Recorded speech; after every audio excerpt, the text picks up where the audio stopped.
October 11ஆம் தேதி black திரைப்படம் நம்ம எல்லாரும் பார்க்கறதுக்காக காத்துட்டு இருக்கோம். பொட்டன்ஷியல் ஸ்டுடியோஸ் எஸ்ஆர் பிரபு அவர்கள் தயாரிப்பில் கேஜி பாலசுப்ரமணி அவர்கள் இயக்கத்தில். எப்பவுமே அறிமுக இயக்குனர்கள் பத்தி சொல்லும் பொழுது ஒரு ரொம்ப சந்தோஷமா இருக்கும். அதுவும் பொட்டன்ஷியல் ஸ்டுடியோஸ்ல இருந்து ஒரு அறிமுக இயக்குனர் அப்படின்னு சொல்லும் போது அந்த மகிழ்ச்சி வந்து இரட்டிப்பாகும். ஏன்னா எல்லாருக்கும் தெரிந்தது, ஒவ்வொரு மேடையிலும் நான் மறுமுறை ஞாபகப்படுத்துவேன், debut directors and debut editor அப்படின்னு சொல்லும் பொழுது பொட்டன்ஷியல் நிறுவனத்திலிருந்து வந்த அனைவருமே இன்றைக்கு நான் பெயர் கூட சொல்ல தேவையில்லை, அறிமுகம் தேவையற்ற அளவில் இருக்காங்க. லோகேஷ் கனகராஜ் அவர்கள், நம்ம எடிட்டர் ஃபிலோமின் ராஜ் அவர்கள், இன்னும் பல பேர் இருக்காங்க. அண்ட் தமிழரசன் சார் ரொம்ப ஸ்பெஷல் அதில் டானாக்காரன் திரைப்படம் பொறுத்த வரைக்கும். அதை தாண்டி கேஜி பாலசுப்ரமணி அவர்களோட இயக்கத்தில் ஒரு கதை சூஸ் பண்ணி இந்த சயின்ஸ் ஃபிக்ஷன் ஆல்சோ ஒரு ஹாரர் ஃபிலிம் த்ரில்லராக நமக்காக வந்து ஒரு பியூட்டிஃபுல்லான ஒரு ஃபிலிம் வரப்போகுது அப்படின்னு நினைக்கும் போது அக்டோபர் 11ஆம் தேதிக்கு ஒரு நெயில் பைட்டிங் மொமெண்டோட காத்திருக்கோம். இந்த நிகழ்விற்கு நம்ம இப்போ தொடங்கக்கூடிய ஒரு நேரம் வந்தாச்சு. எப்பவுமே சொல்றது ஒன்று தான், பொட்டன்ஷியல் ஸ்டுடியோஸ் பொறுத்த வரைக்கும் அந்த வெற்றி படங்கள் ஒவ்வொரு முறையும் பெயர் சொல்லும் பொழுது மிக சந்தோஷமா இருக்கும். இதே இடத்திலிருந்து எல்லா படங்களையும் பெயரையும் நான் சொல்லியிருக்கேன். அந்த வகையில எனக்கு இந்த நேரத்துல அவரை கூப்பிடும் போது அவர் திறமை சார்ந்தும் சரி, அவரை தேர்வு பண்ணக்கூடிய கதைகள் சார்ந்தும் சரி, ஒரு பெரும் நம்பிக்கை என்றைக்குமே இருக்கிறது. எஸ்ஆர் பிரபு சார் அவர்களை அன்புடன் வரவேற்கிறேன். பொட்டன்ஷியல் ஸ்டுடியோஸின் தயாரிப்பாளர் எஸ்ஆர் பிரபு அவர்களை அன்புடன் வரவேற்கிறேன். அடுத்ததாக 21 years in the cinema. Actually child artist ஆரம்பிச்சாலும் நமக்கு 2003ல ஒரு ஹீரோவா இன்ட்ரடியூஸ் ஆன கொஞ்ச நாட்கள்லே ரொம்ப ஆழமான திரைப்படங்கள். அது மட்டும் இல்லாம ஃபாரெவர் ஃபேவரட், நீங்க வந்தா மட்டும் போதும் சார், தியேட்டர்ல நாங்க எல்லாம் அவ்வளோ கொண்டாடுவோம் அப்படிங்கிற அளவுக்கு என்றைக்குமே இருக்கக்கூடிய ஆக்டர் ஜீவா அவர்கள். Thank you sir.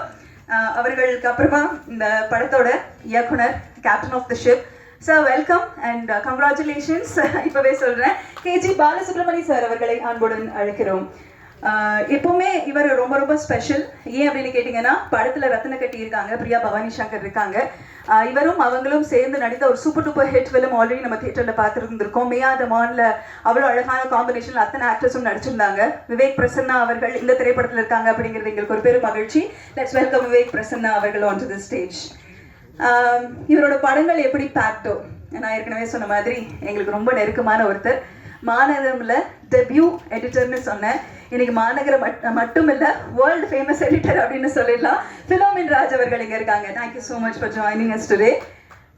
கோகுல் பினாய் அவர்கள் சினிமாட்டோகிராஃபர், ரொம்ப அழகான படங்கள் நமக்கு கொடுத்துருக்காங்க. மான்ஸ்டர், ஃபரானா, பண்ணையாரும் பத்மினி, அந்த மாதிரி வண்டர்ஃபுல் ஃபிலிம்ஸ் கொடுத்துருக்காங்க. அவங்க நம்மளோட ஸ்டேஜ்ல இருக்காங்க.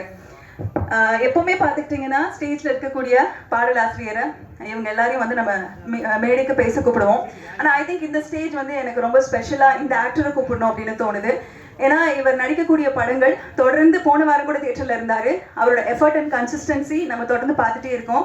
மேயாதமான், சூரரை போற்று, விக்ரம் வேதா, கொரில்லா, பேட்டை, இப்போ ஹிட்லர் அப்படின்னு சொல்லிட்டு தொடர்ந்து படங்கள் கொடுத்துட்டு இருக்கக்கூடிய விவேக் பிரசன்னா அவர்களை முதலில் பேச அழைக்கிறேன். லெட்ஸ் வெல்கம் விவேக் பிரசன்னா அவர்கள். அனைவருக்கும் வணக்கம். பிரசன்ட் மீடியா நண்பர்களுக்கு முதல் வணக்கம். இல்லை, டைரக்டர் ஃபஸ்ட்டு, ப்ரொடியூசர் ஏதாச்சும் பேசினாங்கன்னா, படத்தை பற்றி சில பாயிண்ட்ஸ் சொன்னாங்கன்னா அதை பிடிச்சி ஏதாச்சும் பேசலாம்.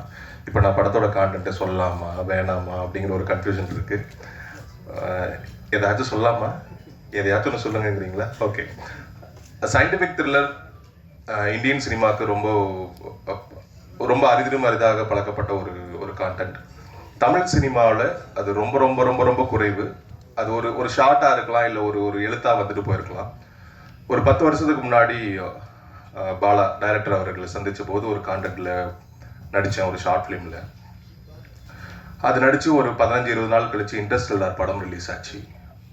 நம்ம ஊரில் இவ்வளோ அழகாக, இவ்வளோ ஒரு குறிப்பிட்ட ஒரு பொருட்செலவில் ஒரு ஷார்ட் ஃபிலிம்லேயே இன்டர்ஸ்டெல்லாரில் பார்த்த அதே த்ரில்லை கொடுத்த ஒரு மனிதர் 10 வருடம் நடுவில் ஒரு கான்டாக்டே இல்லை. சொல்கிற மாதிரி வேற ஒரு யூனிவர்ஸுக்கு போயிட்டாருன்னு நினைக்கிறேன். ஸோ மறுபடியும் அவர் இந்த நியூஸுக்கு கூட்டிகிட்டு வந்திருக்கோம். So thank you so much brother, இந்த மாதிரி ஒரு ரைட்டிங்க்கு. ஏன்னா அறிவியல் சார்ந்து படம் வர்றதுங்கிறது கஷ்டம். அது நிறைய நாலேஜ் இருந்தால் மட்டும்தான் அதை கான்டென்ட்டில் கொண்டு வர முடியும், அதை ஸ்க்ரீன் பிளேவாக எழுத முடியும்.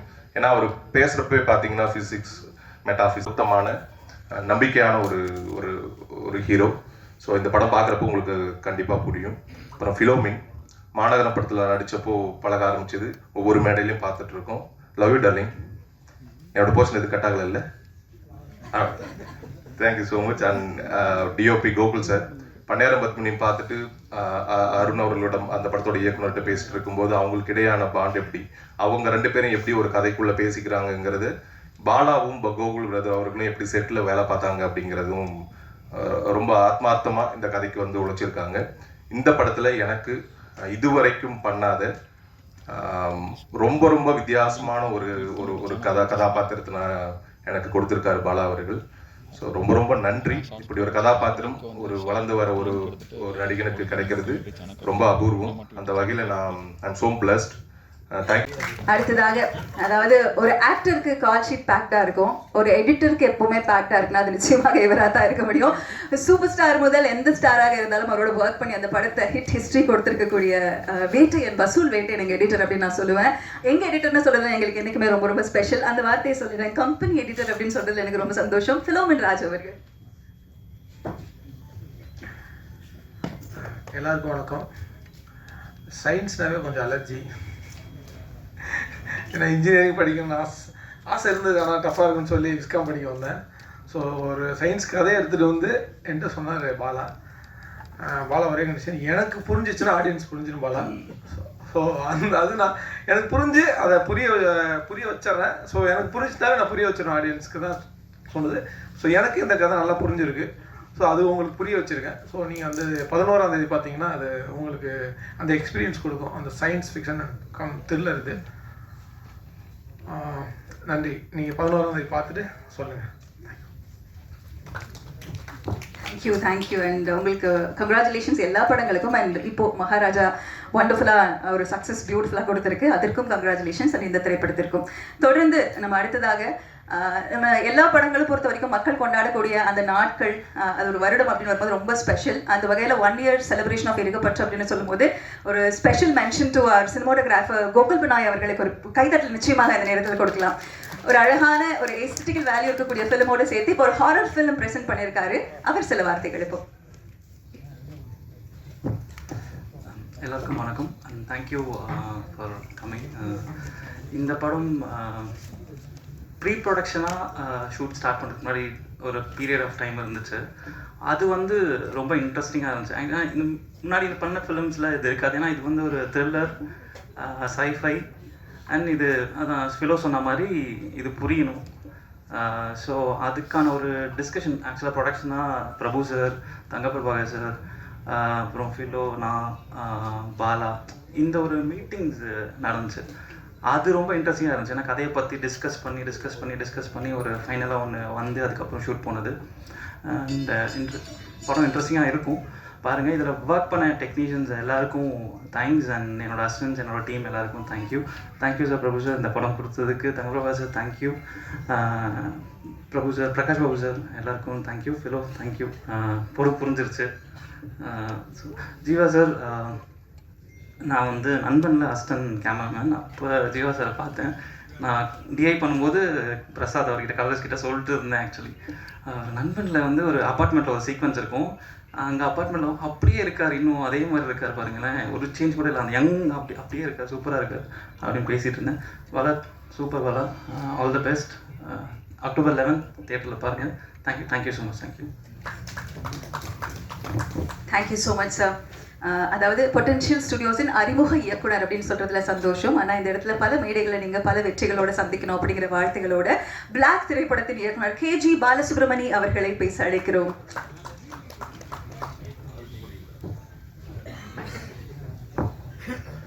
வணக்கம். நான் கொஞ்சம் டைம் எடுத்துக்கிறேன், நிறையா பேருக்கு தேங்க்ஸ் சொல்ல வேண்டியிருக்கு. இந்த படம் ஃபஸ்ட்டு ஸ்கிரிப்ட் ரெடி பண்ண உடனே கேமராமேன் PV சங்கர் அவர்கிட்ட தான் அந்த ஸ்கிரிப்டை ஃபஸ்ட்டு சொன்னேன். அவர் கேட்ட உடனே இருங்க, இது வந்து நல்ல கம்பெனியில் சொன்னால் தான் இது வந்து நல்லபடியாக கொண்டு வர முடியும், நான் வந்து பொட்டன்ஷியலில் பேசுகிறேன், பேசிவிட்டு உங்களுக்கு நான் சொல்கிறேன் அப்படின்னாரு. நான் அது 2 daysலேயே சொல்லிட்டாரு. வாங்க பிரகாஷ் சார் கதை கேட்குறாரு, நம்ம போய் கதை சொல்லிட்டு வந்துடலாம் அப்படின்னாரு. போய் பிரகாஷ் பாபு சாரை பார்த்தோம், கதை சொன்னோன்னா ஒரு பெருசாக இம்ப்ரெஸ் ஆன மாதிரி எனக்கு தெரில. ஏதோ ஒன்று சேஞ்ச் பண்ணணும், எனக்கு பேசிக்காக ஏதோ ஒன்று தேவைப்படுது, கதை நல்லா இருக்குது, ஆனால் அதுக்கு ஏதோ ஒரு லாஜிக் மாதிரி ஏதோ ஒன்று தேவைப்படுது அப்படின்னு சொன்னார். சரி நம்ம வேண்டான்னு தான் அப்படி சொல்கிறாரு போல இருக்கு அப்படின்னு சொல்லிட்டு வந்துட்டு ஒரு 1 வீக் 10 டேஸ் அப்படியே போயிடுச்சு. அதுக்கப்புறம் அவர்கிட்ட இருந்தே ஃபோன் வந்து நான் கேட்டனே ஒரு லாஜிக் மாதிரி ஒன்று பண்ணுங்க அப்படின்னு சொன்னேன். அது பண்ணிட்டீங்களா அப்படின்னாரு. சரி ஒரு வேளை உண்மையாகவே இன்ட்ரெஸ்டாக தான் இருக்காங்க போல இருக்கு, சரி அப்போ பண்ணிடுவோம் அப்படின்னு சொல்லிட்டு அப்புறம் அவர் கேட்ட சேஞ்ச் என்னன்னு நான் அதுக்கப்புறம் தான் அதை டீகோட் பண்ணி அதை பண்ணி கொண்டு போய் சார் இந்த வாட்டி மறுபடியும் நரேஷன் பண்ணேன்னா எனக்கும் நரேஷன் பண்ணுறதுன்னு கஷ்டம், ஏற்கனவே சொல்லிட்டேன், நீங்கள் அதே இதோட இன்ட்ரெஸ்ட்டோட நீங்களும் கேட்பீங்களான்னு தெரில, எனக்கும் அது அப்படியே சொல்ல முடியுமான்னு தெரில, ஸ்கிரிப்டாக வேணா கொடுத்தட்டுமா அப்படின்னு சொல்லி கேட்டேன். இல்லை நான் ஸ்கிரிப்ட் தான் கேட்கணும்னு நினச்சேன், நான் படிக்கணும் அப்படின்னாரு. ரொம்ப நல்லது அப்படின்னு சொல்லிட்டு ஸ்கிரிப்ட் கொடுத்தா படிச்சுட்டு ஒரு 2 டேஸ்லேயே மறுபடியும் கூப்பிட்டு உட்காந்து பேசிகிட்டு இருக்கும்போது நல்ல டைம் பார்க்குற நல்ல நேரம் அந்த மாதிரி இதில் நம்பிக்கை இருக்கா அப்படின்னாரு. இல்லை சார் அப்படிலாம் ஒன்றும் இல்லைங்க சார் அப்படின்னா இப்போ சைன் பண்ணிக்கலாமா அப்படின்னு சொல்லி உடனே சொன்னார். நான் கதையை பற்றி ஏதாவது ஃபீட்பேக் சொல்லுவார், அகெயின் வந்து நான் எதிர்பார்த்தது இது இல்லை அப்படி சொல்லுவார், அந்த மாதிரி எதிர்பார்த்துட்டு போனேன். ஆனால் அன்றைக்கி சைன் பண்ணிட்டு வந்துட்டோம்.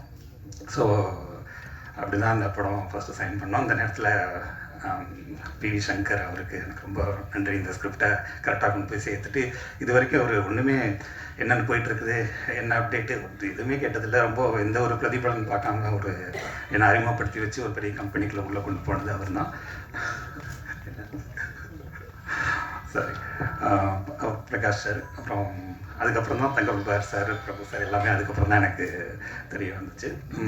தங்கபார் சார் வந்து எப்படின்னா அது ரொம்ப எங்களுக்குள்ள ஒரு மிக்சடான ஒரு தான். சில நேரம் ரொம்ப நல்லா போகும், சில நேரம் சார் இப்படி வேண்டாம் சார் இப்படி வேண்டாம் சார் எங்களுக்குள்ள நிறைய இது இருக்கும். ஆனால் எண்ட் ஆஃப் த டே வந்து தங்கபார் சார் தான் வந்து என்ன சொல்கிறது ஃபுல் நம்மளை எப்படி சொல்கிறது இது இப்படி தான் இருக்கணும் போலாம், நீங்கள் யோசிக்கிறது வேறு ஆடியன்ஸ் வேறு அப்படிங்கிற அந்த ஃபஸ்ட்டு பிரகாஷ் சார் சொன்னார்னு சொன்னேன் இல்லைங்களா, நீ வச்சுருக்க ஸ்கிரிப்ட் ஒன்று இதை கொண்டு வந்து ப்ரெசென்ட் பண்ணணுன்னா ஒரு கேப் இருக்குன்னு, அந்த கேப்பை வந்து செம்மையாக ஃபில் பண்ணியிருக்காரு அப்படிங்கிறது எனக்கு ரொம்ப லேட்டராக ஸ்கிரிப்ட் போகும்போது தான் எனக்கு வந்து அது புரிஞ்சது. நம்ம வச்சுருந்த அந்த ரா வெர்ஷன் போயிருந்தோம்னா அது எப்படி இருந்திருக்கும் அப்படிங்கிறது ரொம்ப அந்த நேரத்தில் தங்கபார் சாருக்கு ரொம்ப நன்றி. பிரபு சாரும் என்ன சொல்கிறது அவருக்கு அவ்வளோவா இன்ட்ராக்ட் ஆக மாட்டார் ஸ்கிரிப்ட் சைடு எல்லாம், ஜஸ்ட்டு எப்போ படத்தை காமிக்கிறீங்க அப்படின்னு மட்டும் அப்பப்போ வந்து கேட்டு போவார். ரொம்ப ஃப்ரெண்ட்லியான இது. வேறு கோகுல் சார், அதுக்கப்புறம் கோகுல் சார் வந்து எப்படி சொல்கிறதுனா இந்த ஸ்கிரிப்ட் நாங்கள் எப்படி ஷூட் பண்ணோங்கிறது அது உங்களுக்கு நீங்கள் பார்த்தீங்கன்னா ரொம்ப இதாக இருக்கும். அது முழுக்க இவருடைய ஒரு அது என்ன சொல்கிறது ஒரு ஆர்கிடெக்சர் மாதிரின்னு வச்சுக்கலாமே. இப்படி இந்த இதை இங்கே எடுப்போம் இது இங்கே எடுப்போம் அப்படிங்கிற அந்த சொல்லுவோம்ல லெஃப்ட் பிரெயின் ரைட் பிரெயின் சொல்லுவாங்க. லெஃப்ட் பிரெயின் வந்து அனலிட்டிக்கலாக இருக்கும், ரைட் பிரெயின் வந்து க்ரியேட்டிவாக இருக்கும் அப்படின்னு சொல்லுவாங்கள்ல. எனக்கு தெரிஞ்ச அவருக்கு அந்த லெஃப்ட் பிரெயின் வந்து ரொம்ப அதுன்னு நினைக்கிறேன். ஒரு விஷயம் கூட வந்து அவர் வந்து மிஸ் பண்ணவே மாட்டாருன்னு சொல்லுவோம் இல்லையா. இந்த இது ஏன் அப்படி ஃப்ளிப்பாக இருக்கே, இது வந்து இப்படி இருக்கணும் அப்படிம்பாரு. யாருமே அதை நாங்கள் கவனிச்சிருக்கவே மாட்டோம். அது அவருக்கு மட்டும்தான் அந்த சென்ஸ், அதாவது அரித்மெட்டிக்காக எந்த விஷயத்தையும் பார்க்குறது. அது ஒரு க்ரியேட்டிவ் ஃபீல்டில் இருக்கவர் அது அவ்வளோ அரித்மெட்டிக்காக பார்க்குறது. இந்த லே அவுட் ரெடி பண்ணும்போது அவர் பார்த்துட்டு அவர் சொன்ன மிஸ்டேக்ஸ் எல்லாம் நாங்கள் கரெக்ட் பண்ணது அதெல்லாம் யோசிக்கும்போது நானே யோசிப்பேன், நிச்சயமாக இவர் வந்து இவருக்கு இந்த சைடு பிரெயின் வந்து ரொம்ப கொஞ்சம் அதிகமாக ஒர்க் பண்ணுது போல் அப்படிங்கிற மாதிரி இருக்கும். பிலோஸ் சார் வந்து நான் ஃபஸ்ட்லேருந்து வேண்டான்னு சொன்ன ஒரே ஆள் அவர் தான் கம்பெனியில். எனக்கு வேண்டாம் சார், ஏன்னா எனக்கு வந்து நாளை இயக்குனர்லேருந்து எனக்கு ஒரு எடிட்டர் இருக்கு அப்படி சதீஷ்ன்னு சொல்லி நாளை இயக்குனர்லேருந்து ட்ராவல் பண்ணி வந்தோம். அவர் தான் எனக்கு வேணும் அப்படின்னு நினச்சோம். ஆனால் லாஸ்ட் மினிட்ல அவருக்கும் ஒரு பர்சனல் பிரச்சனைகள் நிறையா இருந்ததுனால பண்ண முடியல. அப்புறம் பிலோஸ் சார் தான் பண்ணுறாரு அப்படின்னு போன நாள்லேருந்து எங்களுக்கும் அவருக்கு ரொம்ப இதுதான் கிளாஸ் தான். ஒரு ஷார்ட்டு இது பண்ணுறதுனா கூட பயங்கர, நான் எம்படம்னு சொல்லுவேன், அவர் இது எம்படம் அப்படிம்பார் அவர். அந்த மாதிரி இருக்கும். இல்லைங்க எண்ட் ஆஃப் த டே எம்படம், நான் தான் டைரக்டர், நான் தான் போய் மியூசிக் வாங்கணும், நீங்கள் இதை வைங்க அப்படிப்போம். பயங்கரமாக ஆர்கியூமெண்ட் இருக்கும். இந்த இதில் அமைதிப்படையில் அமாவாசை கேரக்டர் மாதிரி ஃபஸ்ட் நாள் போனப்போ அப்படியே பிலோவா பெரிய எடிட்ரு அப்படின்னு அப்படியே சரி இந்த ஒரு கரெக்ஷன் இப்படி அப்படின்னு ஆரம்பித்தோம். அப்புறம் கொஞ்ச நாள் போக போக நல்லா கேட்க ஆரம்பித்தேன். அப்புறம் படம் முடியும் போதெல்லாம் சண்டையே போட ஆரம்பிச்சாச்சு. அவரே சொல்லுவார், உங்களுக்கு வேணும்னா நான் வச்சு கொடுத்துறேன், என்ன அதை கேட்காதீங்க போங்க அப்படிம்பாரு. அந்தளவுக்கு சண்டை போடுவோம். ரெண்டாவது வாங்க சாப்பிட போகலாம் அப்படிங்கிற மாதிரி அதை எதையுமே மனசில் வச்சுக்க மாட்டார். அப்படி ஒரு இது. ஒரு விவேக் பிரசன்னா சார் அவர் சொன்ன மாதிரி அவர் 10 இயர்ஸாக தெரியும். ஷார்ட் ஃபிலிம் பண்ணும்போது அவர் என்னோடய ஷார்ட் ஃபிலிம் நாளை இயக்குனரில் கிட்டத்தட்ட இப்போ பண்ணியிருக்க கதையை நாங்கள் அதுக்கு முன்னாடியே இன்னொரு வெர்ஷன்னு சொல்லலாம். அந்த ஷார்ட் ஃபிலிமை அதை நாங்கள் எடுத்திருந்தோம். அதில் அவர் கிட்டத்தட்ட என்ன கேரக்டர் பண்ணியிருந்தாரோ அதோடைய இன்னொரு வெர்ஷன் கேரக்டர் தான் இப்போ இதுலேயும் பண்ணியிருக்காரு. அன்னையிலேருந்து கூட ட்ராவல் பண்ணிகிட்ருக்கிற ஒருத்தர். வேறு யாரையும் நான் மிஸ் பண்ணல. அப்புறம் என்னுடைய டைரக்ஷன் டீமில் என்னுடைய அசிஸ்டன்ட்ஸ் ஜெனித், சுகன், ஆஷிக், அப்புறம் கோ டைரக்டரு எல்லாருக்குமே என்னுடைய சார் அதே மாதிரி எப்படி பிலோ சார் எனக்கு வந்து இப்போ ஆர்கியூமெண்ட் ஆகிட்டே இருக்குமோ அது மாதிரி சாம் சார்ட்ட ஆர்கியூமெண்ட்டே இருக்காது. ரொம்ப ஃப்ரெண்ட்லியாக அப்படியே போனோன்னா ஆஹா இன்னும் கொஞ்சம் நேரம் உட்காந்து பேசலாம் அப்படிங்கிற மாதிரி சாம் சார் என்ன சொன்னாலும் கேட்பார். ரொம்ப என்ன சொல்கிறது, நம்ம ஒரு ஃபஸ்ட் பட டைரக்டருங்கிற மாதிரி ஃபீல் பண்ண வச்சுக்க மாட்டோம். அப்படியே சார் பண்ணி பார்க்கலாம் சார், நம்மளே ஒரு நாள் சொல்லிவிட்டு நம்ம நேற்று சொன்ன சஜஷனே நல்லா இல்லை அப்படிம்போம். ஆனால் அவர் வந்து அதை வந்து நல்லா இல்லைன்னு சொல்ல மாட்டார். நான் ட்ரை பண்ணி பார்க்குறேன் சார் அப்படிம்பாரு. அவ்வளோ நம்மளை கம்ஃபர்ட்டாக பார்த்துக்கக்கூடிய ஒருத்தர் சாம் சார். அதே மாதிரி இப்போ அவருடைய மியூசிக் வந்து இந்த படம் வந்து எப்படி அதை எலிவேட் பண்ணியிருக்கு அப்படிங்கிறத நீங்கள் படமாக பார்க்கும்போது தெரியும். மியூசிக் இல்லாமல் இந்த படம் பார்க்குறதுக்கும் மியூசிக்கோட இந்த படத்தை பார்க்குறதுக்கும் அவ்வளோ டிஃப்ரெண்ட் இருக்குது. ஏன்னா இது த்ரில்லருங்கிறனால நிறையா மியூசிக்ஸ் அண்ட் எஃபெக்ட்ஸ் பேஸ் பண்ணி இருந்த படங்கிறதுனால அது சரியாக அந்த கேப்பில் அதை உட்காந்தா தானே நல்லாயிருக்கும். அதை அவர் வந்து அதை கரெக்டாக கன்சீவ் பண்ணி கொண்டு வந்துட்டார் அப்படின்னு நினைக்கிறேன்.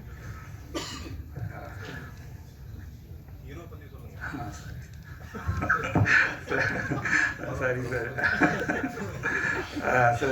சார் ஜீவா சார் வந்து ஃபஸ்ட் டைம் போய்ட்டு கதை சொல்லும்போது அதுக்கு முன்னாடி நிறையா ஹீரோஸ் பார்த்தோம், எல்லாருமே பார்ப்போம். அப்புறம் ஃபஸ்ட் டைம் கேட்கும்போது அதான் இந்த கதையோட பெரிய ஒரு இது என்னென்னா, கேட்ட உடனே உங்களுக்கு அப்படியே பயங்கரமாக பிடிச்சி போயிடும். சூப்பராக இருக்குல்ல அந்த கதை, இது மாதிரி தான் ஒரு கதை பண்ணணும் அப்படின்னு நினைப்பீங்க. அப்புறம் ஒரு 1 வீக் 10 டேஸ்க்கு அப்புறம் இது இவ்வளோ கன்ஃபியூஷனாக இருக்குது, இது வந்து கமர்ஷியலாக எப்படி இருக்கும், இது இப்போ அதர் ஸ்டேட்ஸில் பிஸ்னஸ் வச்சுருக்க சில ஹீரோஸ்லாம் போகும்போது இது அதர் ஸ்டேட்டில் தமிழில் பார்ப்பாங்க, அதர் ஸ்டேட்டில் இது எப்படி இருக்கும் இப்படிங்கிற மாதிரிலாம் நிறையா கால்குலேஷன் பண்ணுவாங்க. என் ஃப்ரெண்டுகிட்ட ஒரு தரம் சொல்லுங்கள், இப்படி இங்கே ஒரு தரம் சொல்லுங்கள், கேட்போம், சஜஷன் செகண்ட் ஒப்பீனியன் கேட்கணும் அப்படி இப்படின்னு நிறையா அப்படியே போயிட்டே இருக்கும். ஜீவா சார் பொறுத்த வரைக்கும் ரொம்ப எப்படின்னா, கூகுள் சார் சொல்லும்போது லெஃப்ட் பிரெயின் அப்படின்னு சொல்லணும். அந்த மாதிரி ஜீவா சார் வந்து இன்ஸ்டிங்க்ட் அப்படின்னு நினைக்கிறேன். அவருக்கு ஒரு இன்ஸ்டிங்க்ட்னா அதை ஃபிக்ஸ் பண்ணிடுறாரு. அதுக்கப்புறம் அவருக்கு ஒரு செகண்ட் ஒப்பீனியனில் எனக்கு அவர் கதை சொல்லி முடிச்சோன்னே எனக்கு பிடிச்சிருக்கு பண்ணலாம் அப்படின்னாரு. சரி கட்டசிக்காக பிடிச்சிருக்கோ பிடிக்கலையோ நம்ம சொல்கிறது தானே அப்படின்னு நினச்சேன். ஆனால் அதுக்கப்புறம் சைன் பண்ணுறாரு அப்படின்னு சொல்லும்போது தான் ஓகே இவர் சைன் பண்ணிட்டாருன்னா அப்போ கண்டிப்பாக பண்ணுறாரு போல இருக்குது அப்படிங்கிற மாதிரி எனக்கு வந்து தோணுச்சு. அதுக்கப்புறம் யார்ட்டையும் செகண்ட் ஒப்பீனியன் கேட்குறேன், என் ஃப்ரெண்டுகிட்ட கதை சொல்லுங்கள், மேனேஜர்கிட்ட சொல்லுங்கள், இல்லை வந்து இந்த மாதிரி வெல்விஷர் இருக்கார், அந்த மாதிரி எங்கேயுமே கதை செகண்ட் டைம் சொன்னதில்லை. ஒரே டைம் தான். அதான் நான் சொல்கிறேன் இன்ஸ்டிங்க்ட். அவர் ஒரு கதையை முடிவு பண்ணாருன்னா அதை பண்ணிடுறாரு அப்படிங்கிறது ரொம்ப அவர்கிட்ட ரொம்ப பிடிச்சிருந்தது. அப்புறம் ஹீரோயின் பிரியா பவானி சங்கர் அவங்க வந்து என்ன சொல்கிறது, இந்த கதையில் அவங்களுக்கு பிலோ சார் சொன்ன மாதிரி தான், எனக்கு சயின்ஸ் ஃபிக்ஷன் எனக்கு பெரிய இன்ட்ரெஸ்ட் இல்லை அப்படின்னு பிலோ சார் எப்படி சொல்கிறாரோ அது மாதிரி தான் அவங்களுக்கும் அந்த ஒரு இது. அவங்க வந்து ஒரு தடவை கதை கேட்டாங்க, அப்புறம் வந்து கதையை படித்தாங்க, ஸ்கிரிப்ட் வாங்கி படிச்சுட்டும் வந்து இன்னும் எனக்கு புரியல அப்படின்னாங்க. சரி இன்னும் படம் தாங்க பார்க்கணும் அப்படிங்கிற மாதிரி சொல்லிகிட்டு இருந்தோம். அப்புறம் அவங்க வந்து ஒரு கட்ஸ் தான் அவங்களுக்கு, பிரபு சார் இருக்கார், கண்டிப்பாக வந்து நல்ல படம் தான் பண்ணுவாங்க அப்படிங்கிற அந்த கட்ஸில் அவங்க வந்து உள்ளே வந்துட்டாங்க. ஆனால் படத்தை வந்து ரொம்ப ஒரு அழகாக்கின ஒரு இது அவங்களுடைய இது. நிச்சயமாக வந்து யாரையும் மிஸ் பண்ணலன்னு நினைக்கிறேன். அப்படி மிஸ் பண்ணியிருந்தால் நான் மறுபடியும் அடுத்த ஃபங்க்ஷனில் சொல்லிடுறேன். எல்லாருக்கும் நன்றி. தேங்க்யூ.